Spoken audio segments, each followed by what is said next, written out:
Bonjour, bonjour. Le premier main. On dit fête de travailleurs, c'est vrai. Euh, et pour les non-travailleurs, qu'est-ce qu'il en est? Est-ce parce que c'est dit Journée mondiale du travail?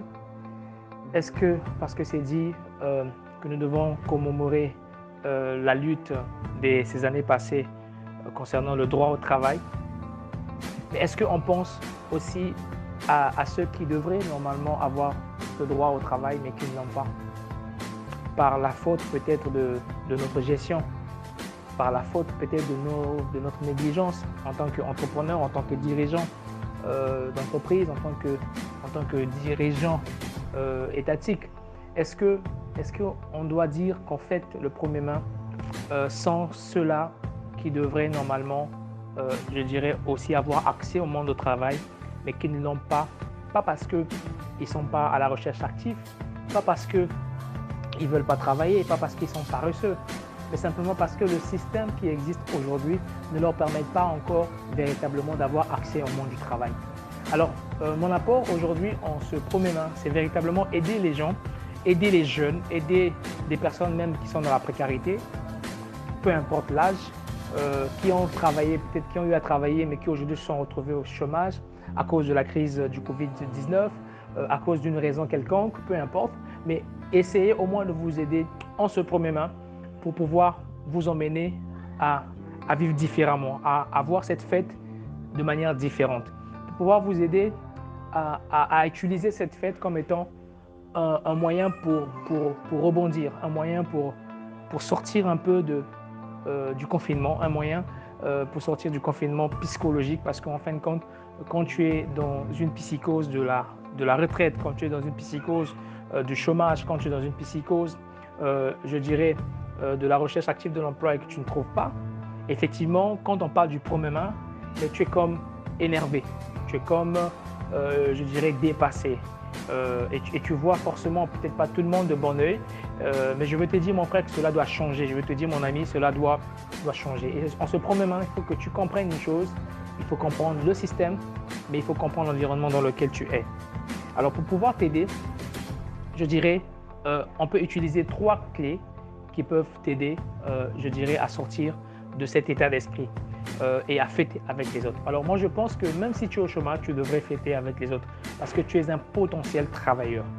Alors si tu te mets à côté, si tu te mets en train de juger les autres qui travaillent, si tu te mets en train de juger même ton employeur pour ceux qui travaillent, je pense qu'on n'est pas dans la bonne posture. On devrait plutôt avoir la posture, si on dit premier main, droit au travail, ben, effectivement, tout le monde a droit au travail.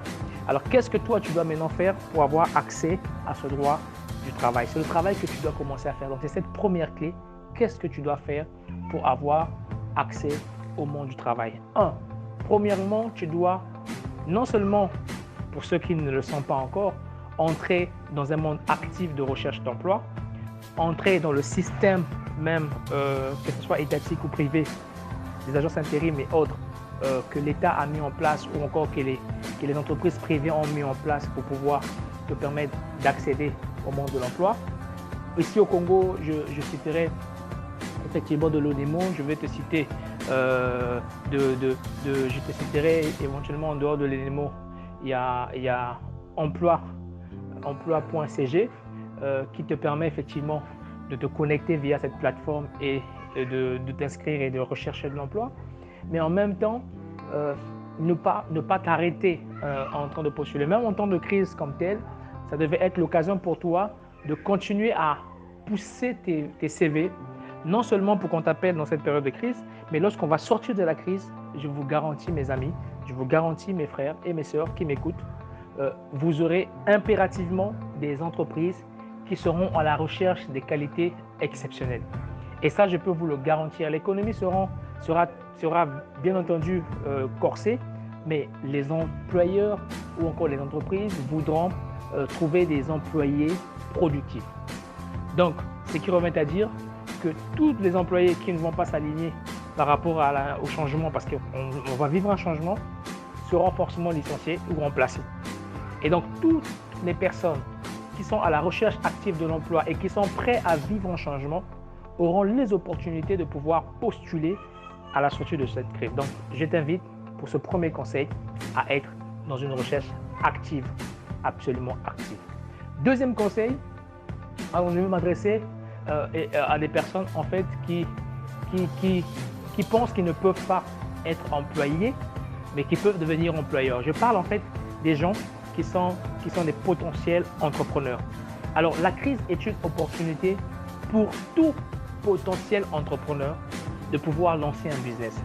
Et donc, je veux te conseiller à toi, afin que tu puisses effectivement avoir le courage, le cran, de pouvoir avancer dans cette recherche, je dirais, de lancement de tes services, de tes produits par rapport à l'environnement actuel, par rapport au contexte actuel du marché et de l'économie. Alors, c'est une opportunité, donc c'est un moment pour toi en tant que futur entrepreneur, en tant que visionnaire, de pouvoir mettre en place une étude de marché concernant la circonstance actuelle et de pouvoir mettre en place un business plan pour répondre aux besoins réels du marché par rapport à cette circonstance.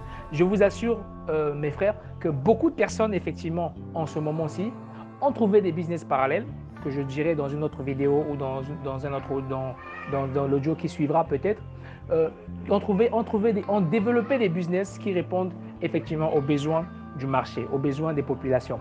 Et donc, ça serait l'occasion, en tant qu'entrepreneur, effectivement, de trouver les meilleures idées en cette crise, qui est une opportunité d'ailleurs, pour pouvoir créer un nouveau business. Et donc, toi qui veux devenir entrepreneur, toi qui veux devenir employeur, toi qui veux devenir indépendant, et je te prierai, je veux te conjurer de pouvoir effectivement te lancer en cette saison. Alors, beaucoup de personnes me diront mais pourquoi en cette saison de crise? Pourquoi devons-nous lancer? C'est un risque. Et oui, mais qui ne risque rien n'a rien. Et le monde a besoin des héros, le monde a besoin des personnes courageuses, le monde a besoin des personnes qui savent d'abord donner avant que le monde te donne en retour. Et donc, j'invite à tous les entrepreneurs de pouvoir se former, de pouvoir se coacher. D'ailleurs, vous pouvez visiter nos pages Facebook, vous pouvez visiter, je dirais, notre site internet pour pouvoir être accompagné, si vous le désirez bien entendu, dans cette démarche d'entrepreneuriat. Et donc, notre cabinet 2S Performance aide également tous les potentiels entrepreneurs pour emmener leur projet à réalisation. Et donc, je vais conseiller tous les entrepreneurs, tous les futurs entrepreneurs qui sont dans cette perspective, qui veulent être indépendants, qui veulent ne pas dépendre d'un employé, mais dépendre de ses partenaires et de ses clients. Oui, pourquoi pas. Je vais vous inviter effectivement à entrer dans cette sphère. Troisième clé, je disais, soyez de bonne humeur. Faites du bien autour de vous. Soyez solidaires en ce temps de crise. Oui, que tu sois employé, sois solidaire avec ton employeur pour ce temps de crise. Oui, parce qu'effectivement, il se peut que l'employeur te demande à faire des heures supplémentaires. Il se peut que l'employeur te demande à faire des actions qui n'étaient pas possibles hier, mais qui peuvent être possibles aujourd'hui. Ton employeur te demande à changer ta façon d'être, t'amène au changement. Oui, il faut que tu t'adaptes au changement. À toi également qui es à la recherche de l'emploi, oui, tu dois avoir la bonne humeur. Tu dois être persévérant. Tu dois aimer ce que tu es en train de faire, en train de rechercher un emploi. Et même quand il s'agira de formuler tes phrases dans la demande de l'emploi, lorsqu'il s'agirait de formuler tes phrases pour rédiger ta lettre de motivation, mets du punch dans cette lettre de motivation, mets du bonheur dans cette lettre de motivation, communique de l'émotion dans cette lettre de motivation. C'est ça qui va faire la différence. Et en plus, soyez réalistes, soyez des personnes, pas des rêveurs, mais des personnes qui tiennent en compte la réalité du contexte, des personnes qui peuvent apporter un plus à la nation, un plus au marché congolais, un plus au marché de l'Afrique, un plus même au monde. Pourquoi les solutions ne viendraient-elles pas de l'Afrique? Pourquoi les solutions ne viendraient-elles pas du Congo? Pourquoi les solutions ne viendraient-elles pas de 2S Performance? Pourquoi pas? Cela est possible. Donc, aie la bonne humeur et la bonne attitude et sois patient. Sois patient et non seulement être patient, mais aussi sois passionné de ce que tu fais, de ce que tu veux devenir. Sois passionné de ta vision, sois passionné de tes actions. Voilà les 3 conseils pour ce premier main et j'espère que cela vous a beaucoup plu. Si ça vous a plu, si ça vous aide, cliquez sur j'aime, partagez au maximum et je vous remercie.